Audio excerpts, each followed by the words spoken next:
Здорово, родной. Сегодня у нас на разделочном столе игра Besiege. Та самая легендарная физическая песочница, где можно собрать все. От кривой деревянной катапульты до реактивного робота-убийцы. Будем строить безумные машины смерти, равнять с землей средневековые замки и пытаться сделать так, чтобы наше собственное творение не аннигилировалось в первую же секунду после запуска.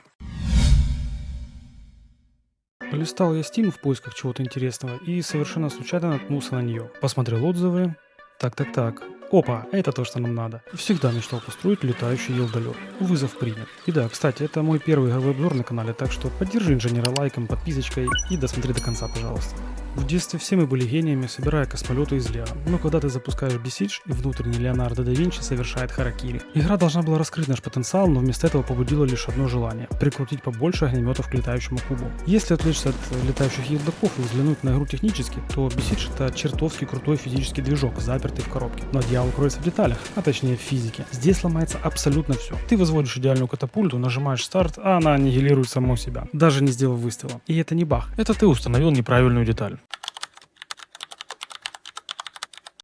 Первый вход в игру встречает менюшкой «Выбор карт». Все заблокировано, и как в любой нормальной игре нас заставляют пройти обучение. Что за ужас тут творится? Вначале мы прикрепили пару колес и сделали несколько вступительных квестов. Рекомендую проходить обучение, потому что на первых этапах будет сложно построить что-то вменяемое. Даже летающий елдолет не такой уже летающий и не такой же елдолет. Как бы я ни старался заставить его полететь в нужном мне направлении, мое творение упорно стремилось ползать. Мне кажется, надо пошарить в мастерской, кто-то по-любому должен был уже давно собрать нечто подобное.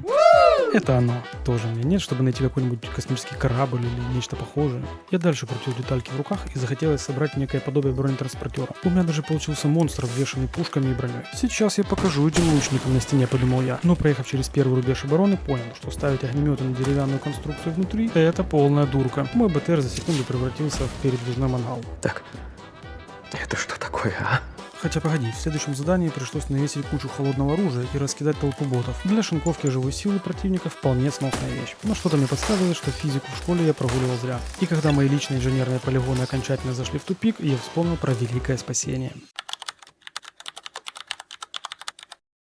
Если бы не мастерская Стима, Besiege, скорее всего, загнулась бы еще несколько лет назад. Но комьюнити превратила эту игру в бессмертный испытательный центр. Воркшоп здесь это не просто склад скинчиков, это настоящая Нарния. Во-первых, тут лежат тысячи готовых чертежей, от реалистичных истребителей с рабочими закрылками до гигантских шагающих мехов. Во-вторых, моды полностью ломают ограничения разраба. Инструменты вроде No Bounce или Easy Scale позволяют выкручивать мощность огнеметов на максимум и растягивать детали до любых размеров. Хочешь построить трансформера, калькулятор или карту из Майнкрафт, все уже украдено и выложено до нас.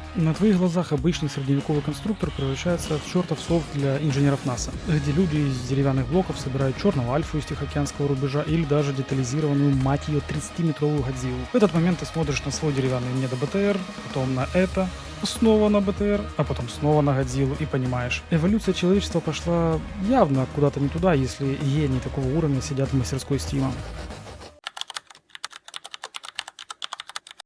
Честная физическая модель, которая в реальном времени просчитывает массу, кручение, аэродинамику и распределение нагрузки для каждого установленного кубика, превращая проектирование в серьезный вызов. Здесь огромный ванильный арсенал из более чем 70 элементов, включающий огнеметы, пушки, пилы, вертолетные лопасти, а также встроенные инструменты масштабирования и кастомные скины для изменения формы и цвета деталей. Продвинутая ванильная логика и автоматика, благодаря которым с помощью датчиков обнаружения, таймеров и логических чипов можно собирать автономные танки, самонаводящиеся ракеты и дроны-охотники.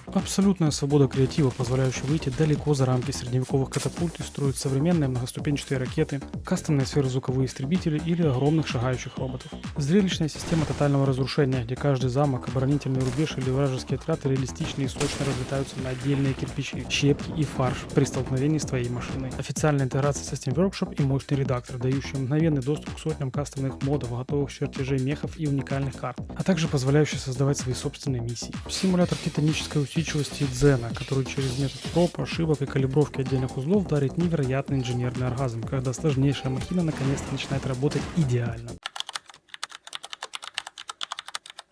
Движок вешает всю физику на одно ядро твоего ПК. Собрал махину из 1000 деталей, лови слайд-шоу в 5 кадров и слушай, как кулеры системника пытаются улететь на орбиту. Местная камера — это отдельный босс, к ней надо просто привыкнуть. Она постоянно застревает, поворачивается и проваливается внутрь блоков. Духота с кнопками. Настроить управление сложной техникой — это ад. Тебе придется вручную прописывать клавиши для каждого поршня и пушки, сверяясь с блокнотом, как настоящий шизофреник.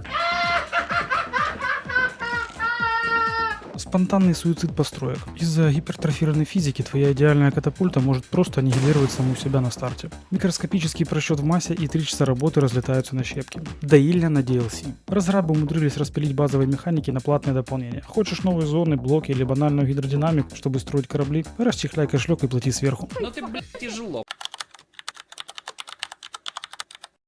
Что в итоге? Скажу честно, игра мне зашла. Да, у нее ворох технических проблем. Процессор плачет, камера бесится, а настройка управления порой напоминает курсы программирования на Java. Но несмотря на весь этот геморрой, Besiege обладает уникальным магнетизмом. Это идеальный симулятор для того, чтобы зайти после тяжелого дня, отключить мозг на пару-тройку вечеров и просто залипнуть в экран. Стоп.